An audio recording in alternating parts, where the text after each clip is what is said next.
देखो बेटा, जैसे कि हमारे बोर्ड के एग्जाम हम नज़दीक आ रहे हैं, हमारे सामने सबसे बड़ा चैलेंज ये होता है कि हम पूरे टाइम तक पूरे साल में ये नहीं समझ पाते कि हम लास्ट टाइम क्या करें। तो हम ऐसे टॉपिक सेलेक्ट करके लाए हैं जो आप कम टाइम में भी अगर तैयारी करोगे तो आपके में भी बहुत अच्छे नंबर आ जाएंगे।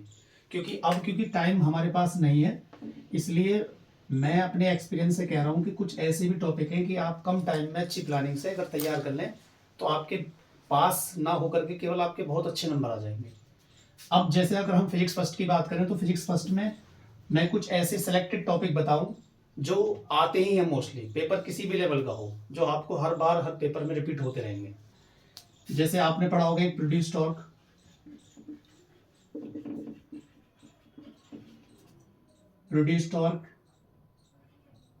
On an electric dipole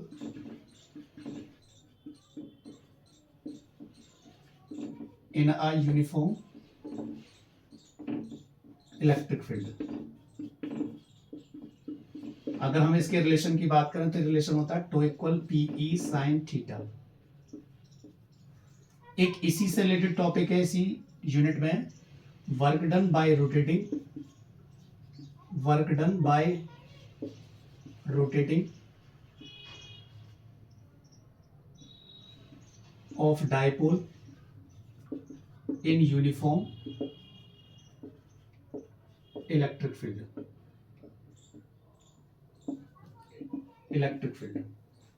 next topic है बेटा इसमें इक्विपोटेंशियल सरफेस विद प्रॉपर्टीज। यानी इक्विपोटेंशियल सरफेस किस तरह का है, उसकी प्रॉपर्टीज क्या है। नेक्स्ट टॉपिक है इसमें capacity of a capacitor when dielectric slave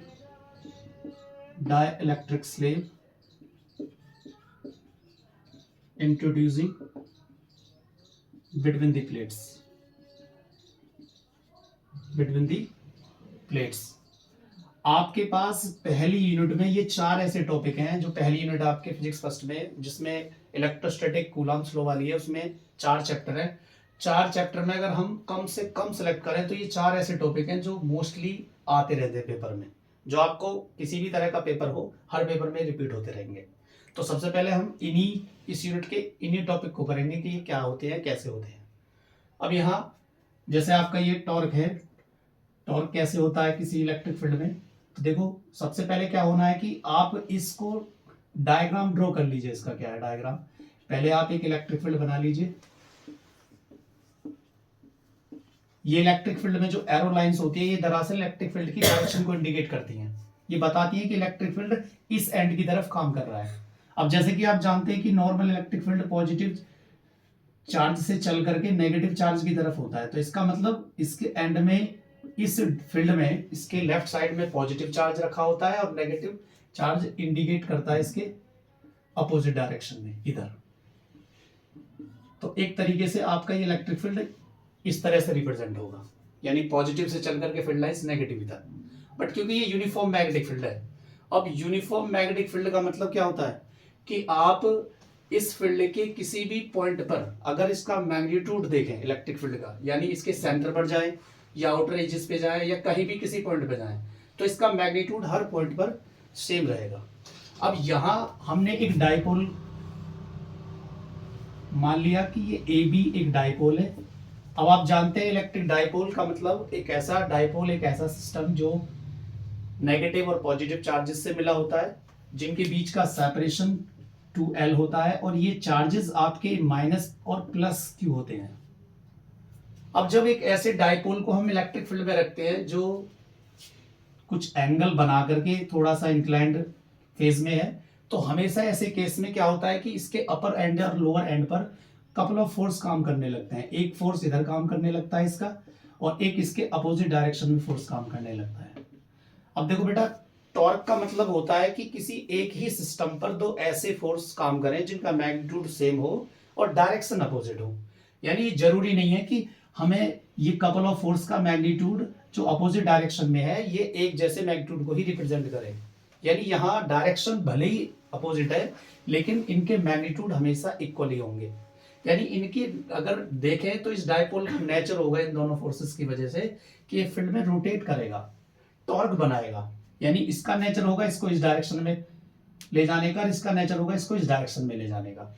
तो अब यहाँ पे क्योंकि टॉर्क के अंदर सबसे इंपॉर्टेंट रोल होता है उसकी डायरेक्शन के साथ दोनों फोर्स के बीच का परपेंडिकुलर सेपरेशन। तो हमारे पास डायपोल ए बी है, हमने यहाँ पे एक पॉइंट कंसीडर कर लिया जो इसका परपेंडिकुलर सेपरेशन है। अब जो परपेंडिकुलर सेपरेशन है इस डायग्राम में दो तरह से है, आप ओबी भी मान सकते हैं क्योंकि ये वाला फोर्स आपने इस वाले फोर्स को इस ओ तक लेके गए तो परपेंडिकुलर सेपरेशन ये वाला हो गया। आप इस पॉइंट को यहां से भी ड्रॉ कर सकते थे, इधर से ऐसे आप इसको बैक तक ले आते तो इधर ये परपेंडिकुलर सेपरेशन ये भी हो सकता है। तो यहां फिगर के अंदर अगर हम बात करें तो एक आपके पास ट्रायंगल बन रहा है ओ ए बी। अब इस ट्रायंगल के अंदर हो क्या रहा है, आपने क्या देखा कि यहाँ पे जो ओ बी साइड है दरअसल ये एक परपेंडिकुलर साइड है इसकी। अब परपेंडिकुलर साइड है तो हम इस परपेंडिकुलर साइड को कैसे सॉल्व करें, क्योंकि इस ट्रायंगल के अंदर ये 90 के अपोजिट साइड हाइपोटेनियस है और हाइपोटेनियस की वैल्यू कितनी दे रखी है 12 और परपेंडिकुलर साइड ये है। तो आप इस परपेंडिकुलर साइड को सॉल्व करो तो परपेंडिकुलर साइड और हाइपोटेनियस का रिलेशन होता है साइन में। तो साइन थीटा का मतलब perpendicular side O B upon hypotenuse side A B. हम यहां से ओ बी को सॉल्व करें तो ये आपका रिलेशन बनेगा ए बी इंटू में साइन थीटा। अब क्योंकि आप जानते हैं इस फिगर में ए बी का मतलब है डायपोल की लेंथ और यहाँ डायपोल की लेंथ कितनी है आपके पास 2l साइन थीटा। तो इस तरह से आपको इस पूरे फिगर में इस सिस्टम के लिए एक परपेंडिकुलर सेपरेशन मिल गया। अब सवाल यह कि परपेंडिकुलर सेपरेशन की हमें जरूरत क्यों पड़ी।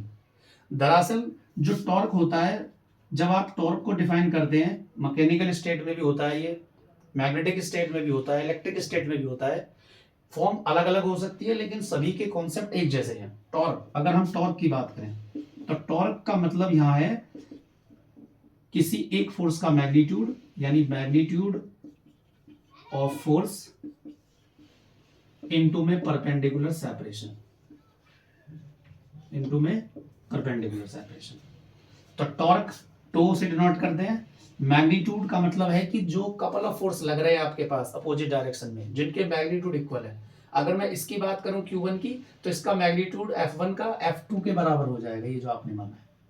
तो आप इन दोनों में से किसी एक फोर्स को चॉइस कर लीजिए मैग्नीट्यूड में। और परपेंडिकुलर सेपरेशन फिगर में आपका क्या है OB, आप इसकी वैल्यू रख सकते हैं तो ये आपका आ जाएगा QE और इनटू में 2l साइन थीटा। अब सवाल यह है कि ये इलेक्ट्रिक फोर्स ये कैसे आ गया QE।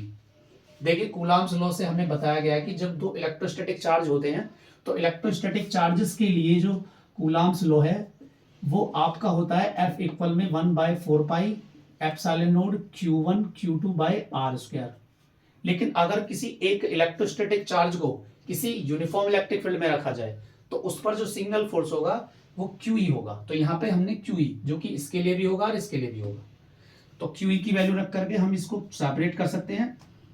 E इलेक्ट्रिक फील्ड को अलग कर लीजिए, Q इंटू 2l इसको कंबाइन कर लीजिए क्योंकि हम जानते हैं इसमें Q इंटू 2l का मतलब होता है P के बराबर। और आप P क्या जानते हैं, आप P जानते हैं आप electric dipole moment, electric dipole moment. तो इस तरह से आप इसको रिलेशन को लिख सकते हैं सो दैट टो इक्वल में PE साइन थीटा। तो आपका जो टॉर्क है इस इलेक्ट्रिक फील्ड के लिए किसी डायपोल पर इस तरह से ड्राइव हो जाएगा। बड़ा सिंपल और बड़ा आसान सा कॉन्सेप्ट है।